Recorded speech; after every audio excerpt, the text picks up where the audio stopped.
आशिष जयस्वालजी आणि आमचे जिल्हाधिकारी, फिल्म सिटीचे अधिकारी, महसूल आणि सांस्कृतिक कार्य विभागाचे अधिकारी अशांची संयुक्त बैठक होऊन या ठिकाणी 128 एकर रामटेकजवळ जी जागा विदर्भाच्या भागामध्ये सुद्धा चित्रपट निर्मितीला चालना मिळावी यासाठी फिल्म सिटीला या ठिकाणी जागा देण्याच्या संदर्भातली चर्चा झाली. 3 निर्णय त्यामध्ये महत्वाचे झाले. महसूल विभागाकडून जिल्हाधिकारी, सांस्कृतिक विभागाकडे 128 एकर जागा हस्तांतरित करण्याचा प्रस्ताव 15 दिवसामध्ये त्या ठिकाणी आता गती दिली जाईल. दुसरं, आपल्याकडे शासन निर्णयानुसार G2G म्हणजे सरकार टू सरकार अशा जागांच्या ट्रान्सफरला आगाऊ त्या ठिकाणी पोझिशन सुद्धा घेता येतं आणि म्हणून अशा पद्धतीने आगाऊ पोझिशन घेऊन, ऍडव्हान्स पोझिशन घेऊन त्यावर तातडीने कशा पद्धतीने चित्रपट निर्मितीला चालना मिळेल आणि लोक इकडे येतील यासाठी एक कन्सल्टंट हा नियुक्त करण्याच्या बाबतीतला निर्णय झाला.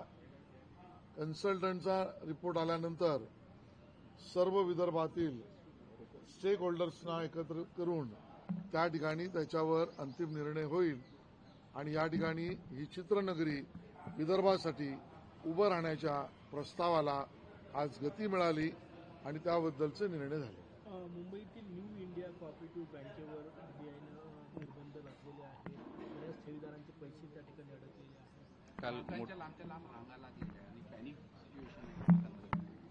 आरबीआयने कारवाई जी केली असेल ती आरबीआयच्या किंवा नियमांच्या कायद्यांच्या चौकटीत केली आहे. आरबीआयच्या या कारवाईमुळे अजून लोकांचे पैसे सुरक्षित राहावेत याच दृष्टीने ही कारवाई केली आहे. मला वाटतं या विषयामध्ये केंद्र सरकार आणि माननीय मुख्यमंत्री हे चर्चा करून सर्व ठेवीदारांचे पैसे सुरक्षितच राहतील आणि त्यांना त्यांचे पैसे मिळतील या पद्धतीच्या कार्यपद्धतीचा निर्णय करतील. आपण त्याबद्दल निश्चित राहिलं पाहिजे. सर, रणवीर अलाहाबाद या प्रकरणी तुम्ही चौकशीची मागणी केली आहे. रणवीर अलाहाबाद या प्रकरणी ऑलरेडी पोलिसांची चौकशी चालू आहे. काल जो आम्ही निर्णय केला तो राज्यामध्ये काही भागामध्ये अशाच पद्धतीच्या अश्लील प्रदर्शन किंवा अश्लील शब्द किंवा अश्लील संवाद याचे काही कांदेपोहे नावाचे कार्यक्रम सुरू झाले. ते थिएटरमध्ये तिकीट लावून होत आहेत आणि त्यामुळे आपल्या नाट्यगृहामध्ये तिकीट लावून कांदेपोहे सारख्या अशा अश्लील पद्धतीचे कार्यक्रम होत असतील आणि त्याला रंगभूमी मंडळाची परवानगी नसेल तर त्याच्यावर तातडीने कारवाई करा असे आदेश मी दिले. ते मला याची पूर्ण माहिती घेऊन सांगा.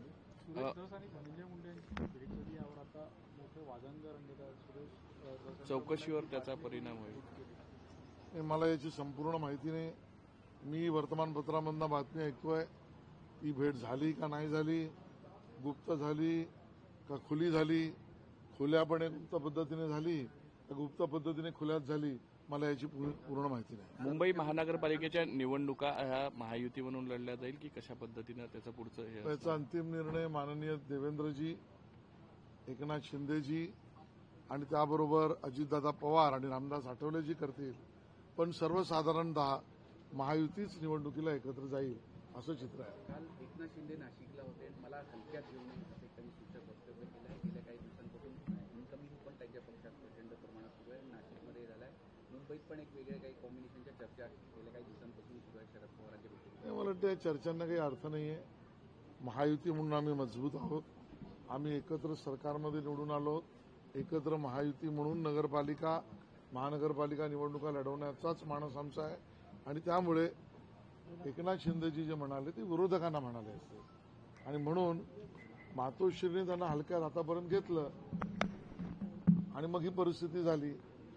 अजूनही हलक्यात घेऊ नका हा मातोश्रीकडे इशारा त्यांचा असावा. भाजप एकट्याने लढेल अशी चाचपणी काही सुरू आहे अशा पण चर्चा अशी आहे. कुठलीही चर्चा नाही, अशी कुठली चाचपणी नाही. सर, रणवीर अलाहाबाद प्रकरण में आपने जांच की मांग की. ऑलरेडी उस मामले में पुलिस इंक्वायरी चालू है. हमने मुंबई में और राज्य में कभी मराठी थिएटर्स में कांदे पोहे नाम के इस प्रकार से अनसेंसर्ड पद्धति के प्रोग्राम हो रहे, उसके ऊपर इंक्वायरी की मांग की.